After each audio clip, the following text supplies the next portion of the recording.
Taxes from citizens నుంచి, అది గవర్నమెంట్కి వస్తుంది.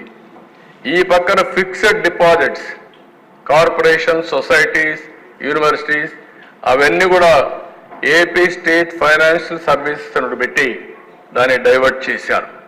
ఆ డబ్బులు మళ్ళీ స్టేట్ డెవలప్మెంట్ కార్పొరేషన్ తీసుకొచ్చారు. ఇంకొక పక్కన అప్పులన్నీ తీసుకొని ఆ అప్పులన్నీ కూడా స్టేట్ డెవలప్మెంట్ కార్పొరేషన్ పేరు పెట్టి అప్పులు చేయడం మొదలుపెట్టారు, ఆస్తుల్ని తాకట్టు చేయడం మొదలుపెట్టారు. ఇది కాకుండా భవిష్యత్తులో వచ్చే ఆదాయం మద్యపాన నిషేధం చెప్పారు. కడాన మద్యపాన నిషేధం చేయకపోతే పోయారు, కానీ మద్యపాన నిషేధాన్ని 25 ఏళ్లకు తాకట్టు పెట్టి వచ్చే ఆదాయాన్ని కూడా ప్రోగ్రాంలకు ఇచ్చే పరిస్థితికి వచ్చారు, మొత్తం డైవర్ట్ చేసే పరిస్థితికి వచ్చారండి.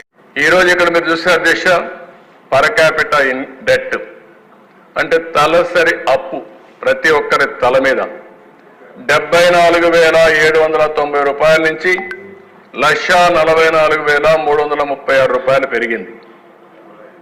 డబుల్ అయిపోయే పరిస్థితి వచ్చే, డబుల్ పైన దగ్గర. ఇంకో పక్కన ఆదాయం 13.2% అంత మునుపుంటే అది 9.5% తగ్గింది. ఆదాయం తగ్గింది, అప్పు పెరిగింది.